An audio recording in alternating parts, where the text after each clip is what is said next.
So hi everyone and welcome to FusionEPtalks, a student-led webinar on fusion science and technology. I'm your host, Alexis, and I'm delighted to introduce today's speaker, Andres Miller, who's a first-year graduate student at MIT's Nuclear Science and Engineering Department. Andres earned his bachelor's degree in applied physics from Columbia University and has been on board with Fusion since his very first year of undergrad, when he took a 6-month leave of absence to work with Richard Pitts at ITER, right? And last summer, Andres was in Princeton deploying machine learning algorithms that will enable richer kinetic simulations thanks to a large order n speed up in the calculation of collisions. This work, which is the topic of today's FusionEPtalks, was recently presented to the American Physical Society. Eagerly awaiting the publication of his results, Andres enjoys soccer and skiing, snowboarding. Without further delay, I'd like to thank everyone for zooming in today. I'll now mute myself and hand over to Andres. Welcome and enjoy the talk. Yeah, thank you, Alexis. It's good to be here. Thanks for the invitation. Yeah, as Alexis said, my name is Andres, and today I'm going to be talking about capturing collisions with neural nets. And essentially leading to faster collision operators with semantic segmentation. So yeah, as he mentioned, this is some work that I did at PPPL, the Princeton Plasma Physics Lab, a little over a year ago as a part of a summer internship under the supervision of Michael Churchill. And so the work continued after the summer and is still actually being worked on today. With some collaborators from Argonne National Lab who specialize more in optimization and the data science side. But yeah, I'll go ahead and get started. So before I begin the talk, I'll give a little bit of an outline of what I'll be talking about. I'll start off by giving a little bit of a background on high performance computing in general, and specifically its use in XGC, which is the code that I'll be talking about today. I'll move on to talking about machine learning in general and its specific applications in computer vision. I'll give a little bit of a transition into talking about how certain techniques, specifically semantic segmentation, can be used and can be applied to the collision operator in XGC to try to predict the collision without having to go through the actual solution of the equation. Then I'll move on to talking about some of the network architectures that we used for the training and then the training itself, before finally moving on to the results of the training and some conclusions that we can draw from the training. So yeah, I'll start off with talking about the background. So I guess I would preface this by talking about how high performance computing, or HPC, is undergoing a great deal of research at the moment. It's an exciting time for scientific computing. There's a lot of efforts to I guess usher us into the exascale era. It's expected that the first exascale computer, so a computer that can perform 10 to the 18 flops, will be delivered sometime this year, I think at Oak Ridge National Lab. And so with these HPC resources, this facilitates research into scientific computing, especially when dealing with codes that are computationally expensive or that deal with multiple scales, as in plasma physics. Using high performance computing resources is a great boon to research in scientific computing. And so XGC here, the X-point gyrokinetic code, is one such code used at Princeton that can benefit greatly from speed ups using HPC resources. The code is a massively parallel particle and cell PIC code. It's gyrokinetic and it seeks to simulate turbulence in tokamak, more specifically in the tokamak edge. And so it does this by solving the Lagrangian equation of motion, or by using the equation of motion to solve Boltzmann's kinetic equation. And so the code is 5-dimensional. It has 3 position coordinates and 2 velocity coordinates, as one of them is averaged over using the gyro angle. So essentially these 2 velocity coordinates are a velocity perpendicular and a velocity parallel to the magnetic field lines. The code solves over the entire tokamak volume, or the plasma volume, and it's a total F code as opposed to a delta F code. And so this entire code suite was developed specifically to provide a description of the transport in the edge, so the anomalous transport that results in this highly nonlinear and turbulent region. So talking now specifically about the collision operator part of XGC. The collision is described using a 5-dimensional particle representation. So we have these 5D particles in the PIC code, the particle and cell code, and they're described by the Fokker-Planck-Landau collision operator. In order to make this calculation of the collisions, the particles are actually converted into a 2-dimensional representation. So moving from this whole entire 5D picture of the particles, they're histogrammed into 2D velocity bins. I'll explain a little bit more in detail how this works later. But the idea is that we move from this 5-dimensional representation to simply a 2-dimensional velocity representation of the particles. And the collision itself is described by this equation here. The change in the distribution function, for example, of a species A, depends on the collisions of all other species B, the sum of these collisions. And as you can see, this is a pretty nonlinear integro-differential equation, which is not incredibly easy to solve.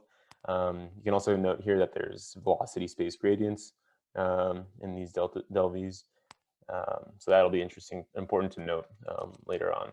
And so instead of solving this, we have a matrix equation. Instead of simply inverting the matrix, which would be very computationally expensive, what's used right now in XGC is an implicit numerical solution, where a solution vector is guessed and then iterated on until it reaches a certain convergence criterion. And so the specific iteration scheme used in XGC is the Picard iteration.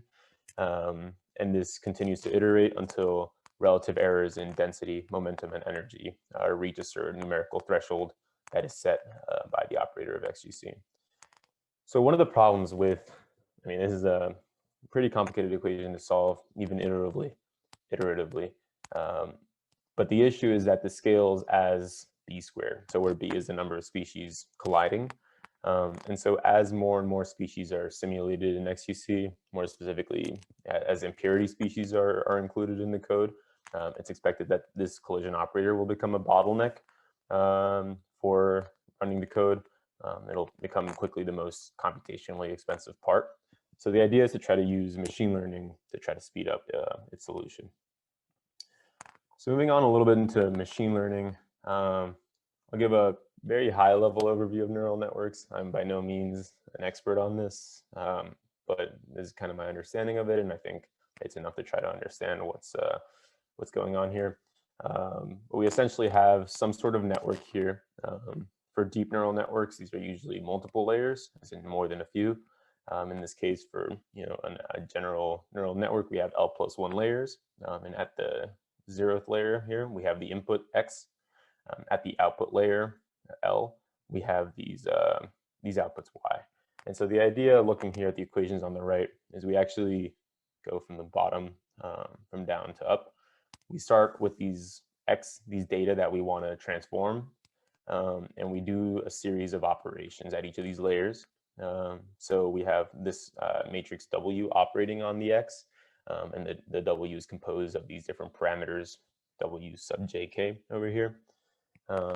And the idea is that at each of these layers, there's a linear operation done onto the data. And there's actually, at each of the layers, it also passes through an activation function, a so-called activation function, which is nonlinear and introduces the possibility of learning nonlinearities in whatever transformation is desired. And so the data is passed through these different layers. At the final layer, the YLs, or I guess the Y sub I's, are outputted. And these Y sub I's are then compared to some target Y's, some target output data that we're trying to match. There's a loss function that's computed. So an error, how far off are the predicted Y's from the actual Y's that we'd like to match. Gradients are computed throughout these operations here, and they're back propagated through the network, which then updates the weights, the W's, and the biases, which are some other constants that are added that are also learnable at each of the layers. So hopefully that gives a little bit of a high level understanding of what neural networks are, just in general. Specifically, these algorithms were developed, or some of the driver for these algorithms was the desire to recognize images. So to be able to see what object was in an image. So image recognition originally, and now more generally, computer vision tasks, of which semantic segmentation is one of them, instance segmentation, text recognition, speech recognition. There's a bunch of different types of tasks that you could ask a computer that would be benefit from machine learning algorithms. And so specifically back in the 2010s, there was this ImageNet competition where people were asked to come up with a neural network that could identify a certain object in an image. That was, I guess, essentially the birth or the popularization of the use of convolutional neural networks specifically, as these performed the best on the image. And so the idea is that there's an input image here on the left, for example, with these boats, and the image has dimensions h by w by 3. So it has h pixels in this direction, w pixels wide, right? And then there's 3 color channels, red, green, and blue. And so the entire picture is h by w by 3. It's passed into these different layers that we saw earlier. In this case, the layers are convolutions. And so these are linear operators that act on the image and then transform the image structurally. These ReLU here are the activation functions that I pointed out earlier that introduce nonlinearities. And so the idea is that the image is distorted, it's encoded, in other words. It's encoded into feature maps, and the feature maps contain kind of high-level abstractions of what it means for an image to contain a boat or whatever else that image has. And then those abstractions, those feature maps, the features are extracted and converted into finally a C-dimensional vector. And so this C-dimensional vector is a vector where C is the number of class scores. And depending on the values of each of the elements of that vector, we have what the network's attempt at a guess is of what the picture is. So in this case, since boat is the highest, it seems that the network predicted this image to be a boat. And one thing to note here is that this is essentially a classification problem, right? There's a yes or no decision being made on whether the image has a boat, yes, or it doesn't have a boat. And that's kind of at the heart of image recognition. As algorithms became more and more elaborate, they moved from being able to classify just one object in an image to being able to classify, in theory, every object in an image. So classification moved to being from a picture-wide decision to an actual pixel-wise decision. So at each pixel, there's a classification made about what that pixel corresponds to in the image. And so that introduced the ability for networks to predict more than one object in an image. So looking at these pictures here on the right, what we have on the left here, a picture of a car, some people, buildings, right? This network is being taught to identify cars and people specifically. And in theory, this could be generalized to also include buildings and sky and road. But you can see over here on the right, the network has identified more or less which pixels correspond to the car, which corresponds to people. The labels are a bit messy over here, but the idea is that it can recognize each of the pixels in an image. And the way the networks do this is similarly, this image here on the left is encoded, its features are extracted, but now instead of simply transforming those feature maps into a C-dimensional vector, we now actually need to upscale again, or upsize the image. So decode the image, and this time we need to transform it into a C-dimensional vector at each of the pixels, right? Each pixel needs to be responsible for making a decision of what class that pixel falls into. So the architecture of the neural network has to be different. Instead of being an h by w by 3 converted into simply a C-dimensional vector, we now have an h by w by 3 converted back into an h by w, right? We have the same height and width, but now with the third dimension being C, the class score. And so each pixel now has a loss function. Instead of having one loss function for the overall image, each pixel has a loss function, and then these can be summed up in a certain way to compute an overall loss. But fundamentally, we still have a classification problem, right? Even though we are making pixel-wise decisions, there's still a yes or a no that is a solution to whether or not each pixel is a given category. Moving now to the collision operator and how we can borrow some of these techniques, there's a few different changes that we have to consider. A little bit about the motivation for why we wanted to use semantic segmentation for, or I guess neural networks in general, for trying to predict the collision in the collision operator, is that there exists in this hierarchy of convolutions in a neural network. And the idea is that this matches, or this can represent, the velocity space gradients that I mentioned earlier in the Fokker-Planck-Landau operator fairly well.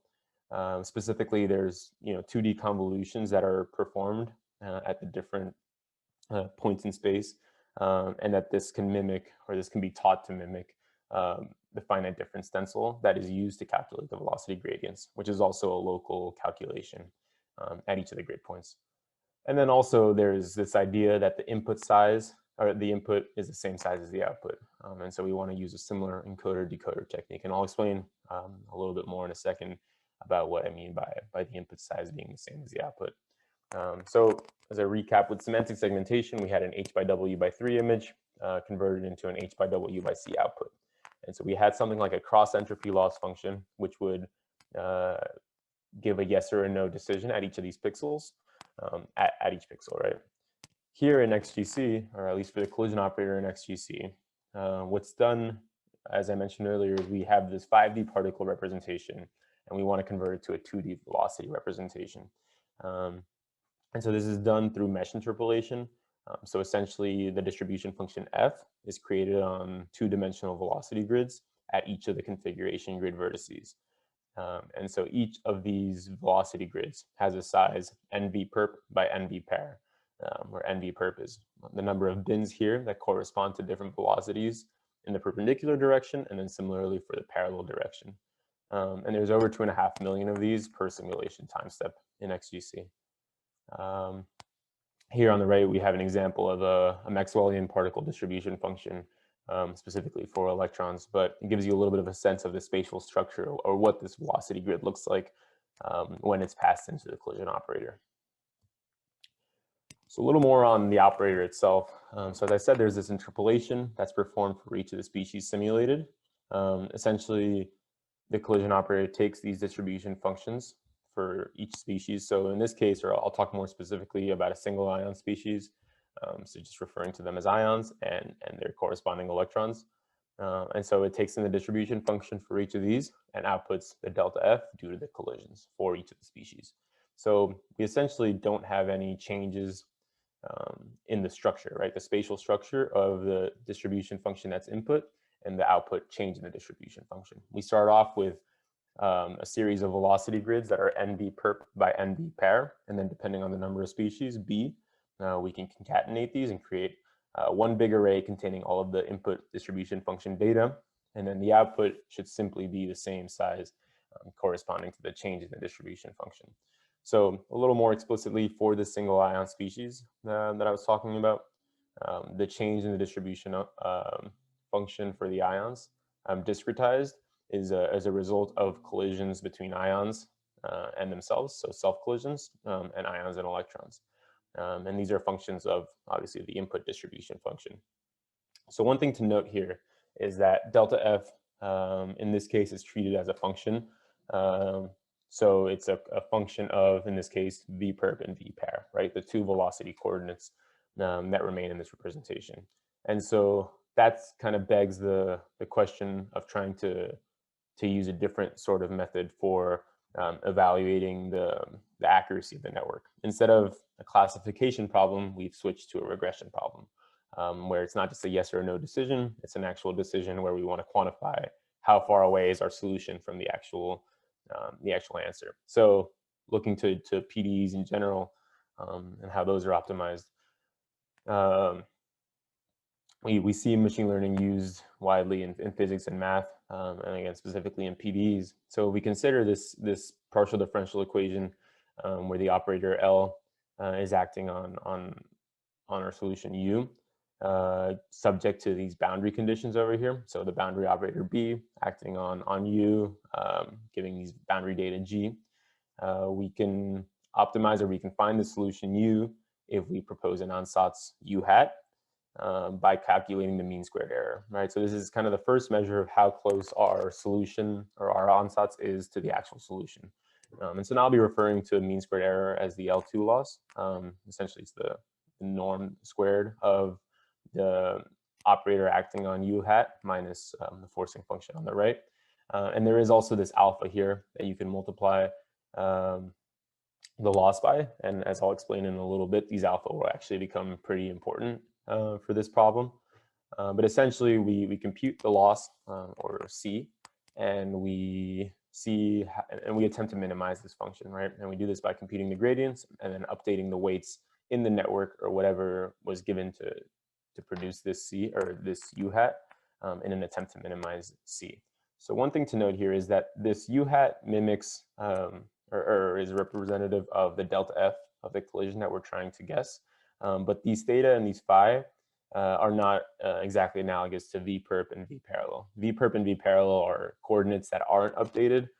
These theta and phi are the actual weights that the U hat is a function of that end up being the parameters inside of our neural network. Those are the actual weights that are being updated, and I'll explain that in a second.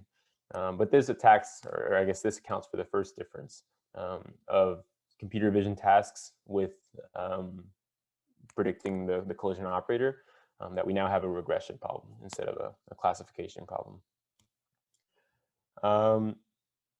So the second, I guess, difference or consideration that we have to make is that we are dealing with a physical system, and so these equations have to, or these networks have to consider conservation laws. So a general conservation equation here is written where the phi a can either represent or the phi a coefficient changes depending on whether we're attempting to conserve density, momentum, or energy. For mass, more specifically, we have that the integral of the collision operator has to vanish over all of the velocity space because you can't, no particles can be created at any point that aren't also offset at any other point. And then this first equation reduces even further in the case of self-collisions over here where B equals A and the right-hand side vanishes. More specifically, or more explicitly, sorry, these conservation properties are listed as follows, and this is how they're calculated in XGC. We have the conservation of density, of momentum, and of energy for, again, only ions and electron collisions.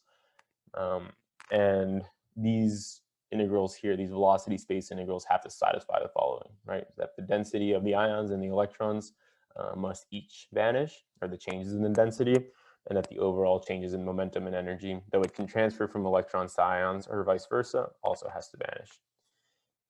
And so these are the constraints that our neural network also has to satisfy. So I'll talk a little bit about the L2 error, and this is kind of the way it's implemented in the loss function, this L2 up here. We have the delta F resulting from XGC, which is essentially our targets, and I'll explain a little bit about how those are produced later. But this is our actual quote-unquote solution, right? And it's a simulation, so it's how much of an actual solution it actually is questionable, but this is in theory the best that we can get, the delta F that's produced by XGC. And then the delta F ML is the delta F that results from the neural network. This is our ansatz.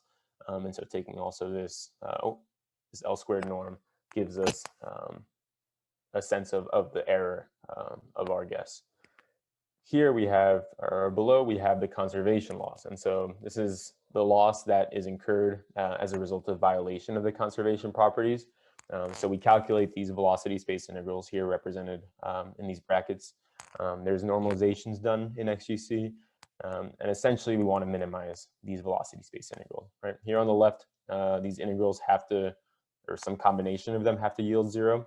And so that's essentially what we're doing here in the cost function, or this loss function here, is we compute these integrals, and in order for the conservation properties to be satisfied, they have to vanish. And so we want to try to minimize this loss function, which includes the conservation properties. One thing to note here is these lambda j's. And so these lambda j's are roughly equivalent to the alpha that we saw earlier. And they essentially tell us how how much certain conservation properties, or how much the conservation properties as a whole are weighed compared to other ones. So how much should the network correct for a specific conservation property compared to other ones, or compared to the L2 laws, for example. And so these lambda j's are not actually learnable, at least in the current implementation using the fixed penalty method. The lambda j's are treated as hyperparameters. So hyperparameter is any parameter that isn't learned in the training, and that has to be set before. And so really with these lambda j's, the challenge is how to prioritize certain losses in the loss functions. And it's a multi-part loss function, how to prioritize and how to penalize certain losses more than others. So looking at the specific architectures that we considered and the initial training, I wanted to talk a little bit about how we actually generated these data. So essentially, or what data we need to generate. We essentially have the inputs into the collision operator and the neural network, these FE and the FI. So we have to start with input distribution functions of electrons and ions. And then we actually have to run the kernel itself, the collision kernel, to produce targets for the delta FE and the delta FI. And so these are all the data that we need from XGC. The distribution functions are passed into the neural network. And then we have an output delta FI. And so this is a process that occurs at each of the epochs. At each time all the training data is seen by the neural network, the delta FI prediction is then compared to the target delta FI. In this case, sorry, I didn't mention this, but we started off by simply outputting delta FI from the neural network, not also delta FE. Eventual work has also considered implementing delta FE, but for now, the delta FI is compared to the delta FI from XGC to compute this L2 loss. And then the conservation loss also needs the delta FE. So we simply use the targets produced by XGC to calculate the momentum and the energy, as the overall momentum and energy has to be conserved. And so with the schematic, we looked at a specific architecture to begin the training on. So UNet is the name of an architecture that performs semantic segmentation, and that succeeded quite well at the beginning. So that's where we turned our attention to initially. We eventually moved to using another architecture called Reseg, which performed a little bit better for us. And so this architecture essentially begins with BGG16, which is a specific type of convolutional neural network. It then adds 2 layers of a network called ReNet, which each contains 4 recurrent neural networks. And then we made some modifications to the final layers to output the correct structure of delta FI that our problem asked for. Overall, this network had 2.6 million parameters. So at each of these layers, we had a total of 2.6 million parameters. And these are the actual parameters, the theta, the phi that we looked at earlier, that are being updated at each epoch. Every time the gradients are back propagated through the network, these are the actual parameters that are updated inside of the network. Oh, excuse me. So the optimization scheme we used is a stochastic gradient descent with momentum. We did this for 100 epochs. So each epoch essentially corresponds to an iteration of the neural network. An epoch corresponds to seeing all the training data once. We did validation twice per epoch. So essentially, at the beginning of training, the input data, or the data that we're looking at, is split up into a training set, a validation set, and a testing set. The training set is the bulk of the data, and that's what's actually being trained on, what the network actually looks at to update its gradients and compute the loss. The validation set, the idea is to be able to have a real-time tracking of how well the network is performing on data that it hasn't seen. So the validation set is a set of data that the network doesn't train on and that it looks at, I guess in this case, two times per epoch, to give the user a sense of how well the data is, or how well the network is training on unseen data. And then there's, as I guess I mentioned, there's warm-up that we use for 10 of the epochs. So the idea is that the learning rate is a quantity that specifies how quickly or how much the weights should be updated at each epoch.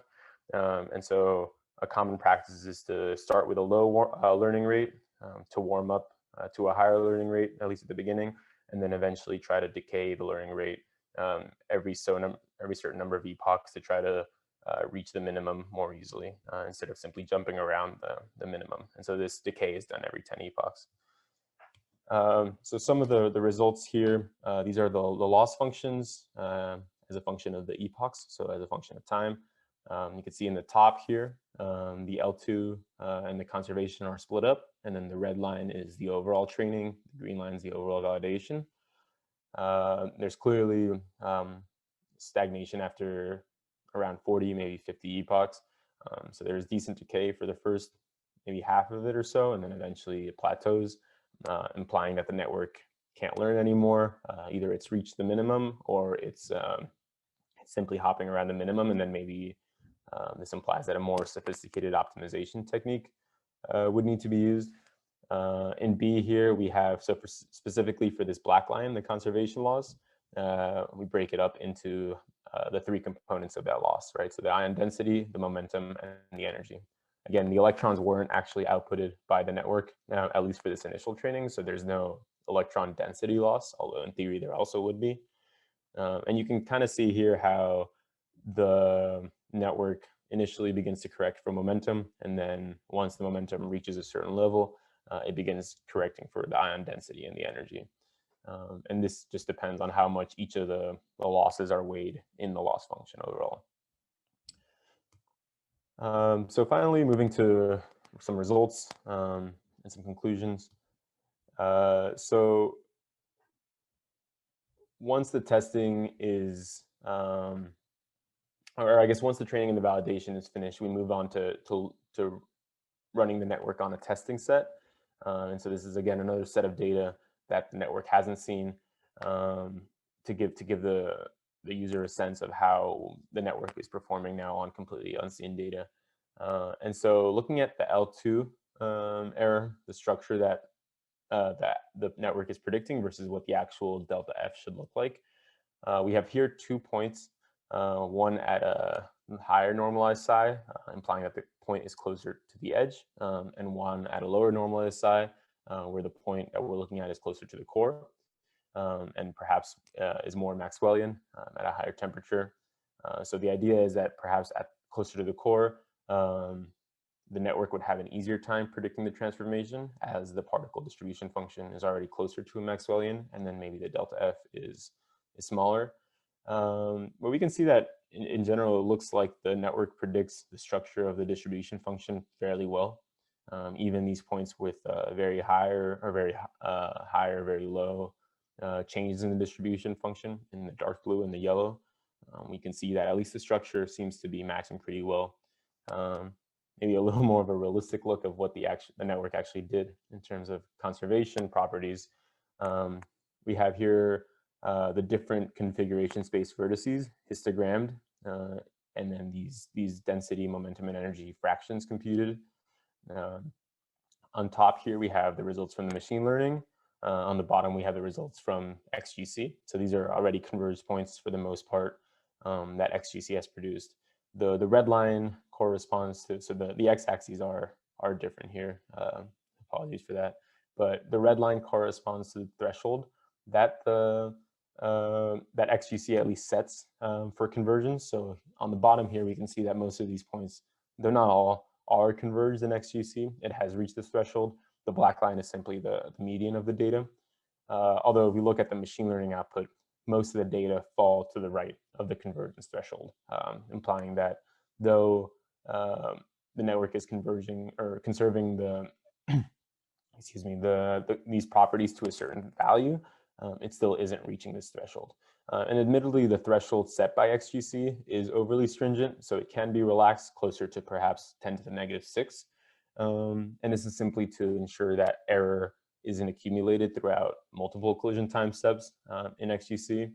But this does imply that there is more work needed to be done in optimizing the actual network to try to produce results that conserve the properties better.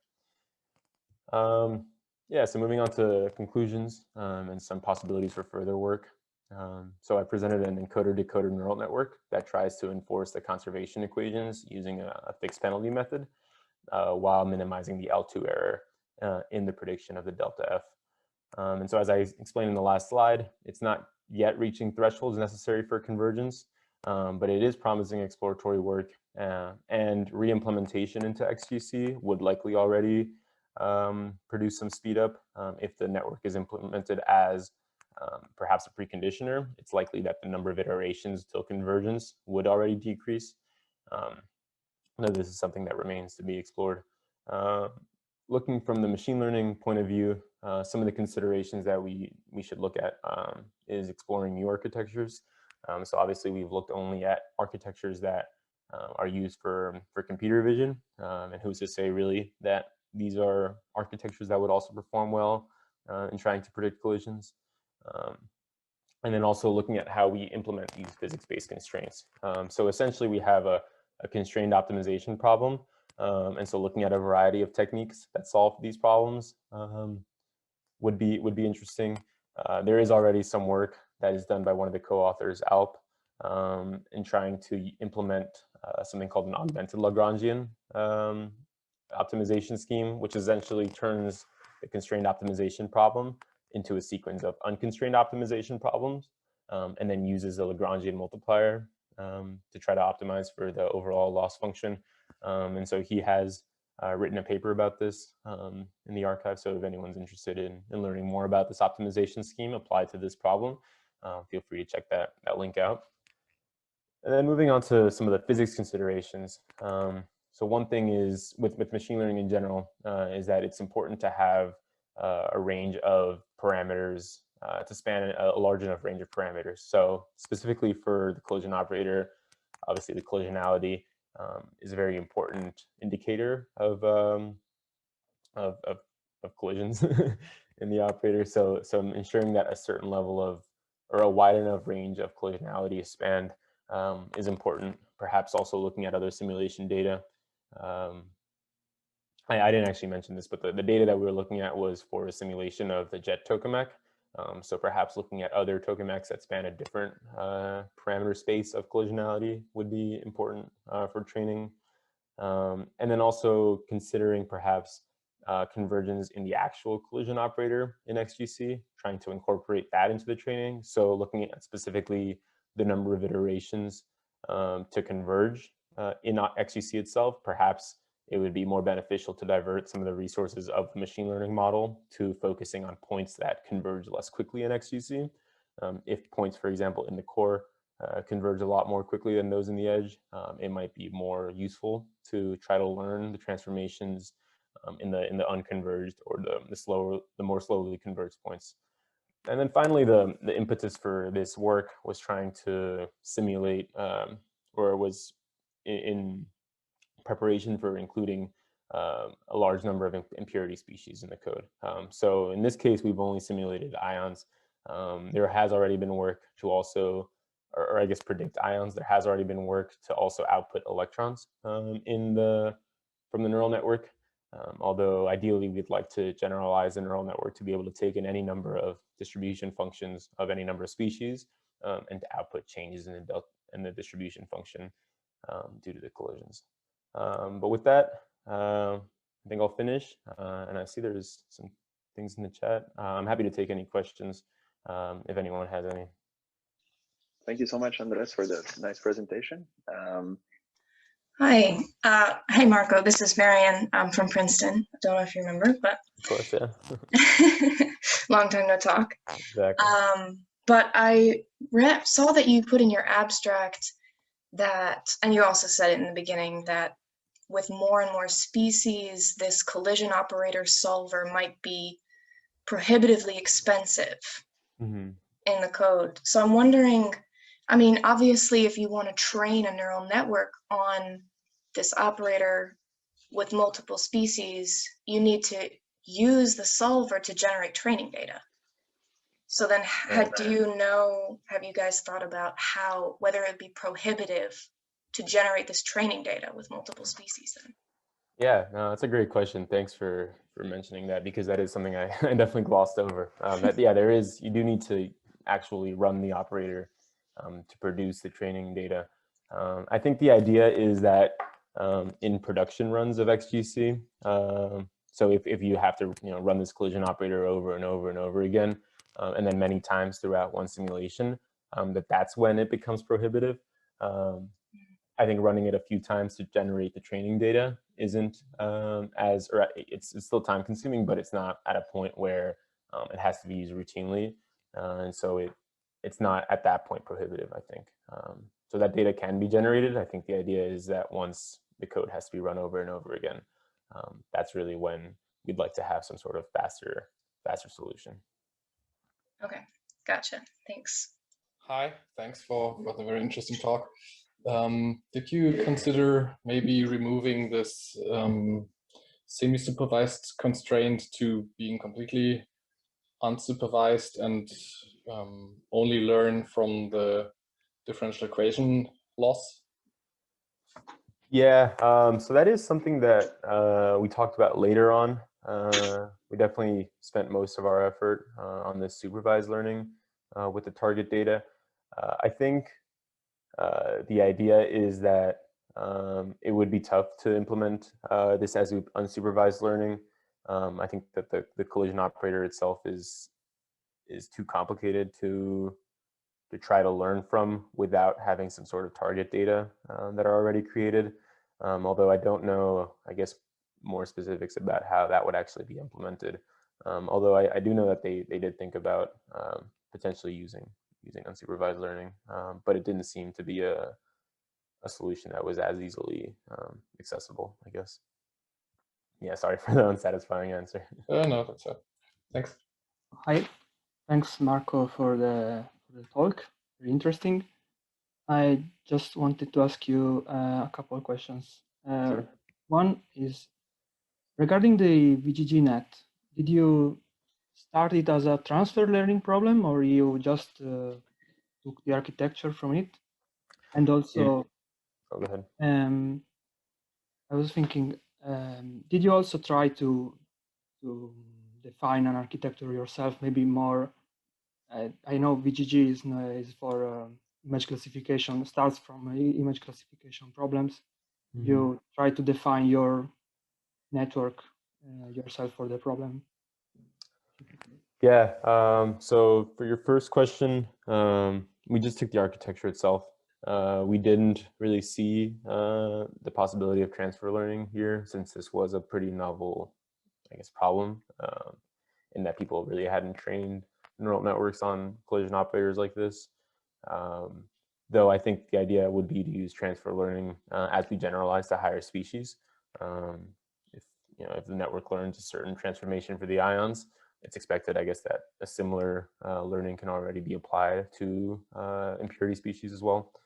In terms of creating our own architecture, we haven't really explored that. I think our thoughts were that some of these networks that already perform fairly well for semantic segmentation would probably be as close to, or would probably be a lot better than anything that we could come up with in terms of an architecture. I think our focus has mainly been on trying to just alter the existing architectures, especially in the final fully connected layers, to try to output the specific structure that we're interested in. Yeah, in terms of developing our own architectures, we haven't really spent a lot of time on that. I don't think, yeah, that at least in the physics side, that isn't necessarily something that's our expertise. Perhaps that is something that we could look into eventually, though. Thanks. Mm-hmm.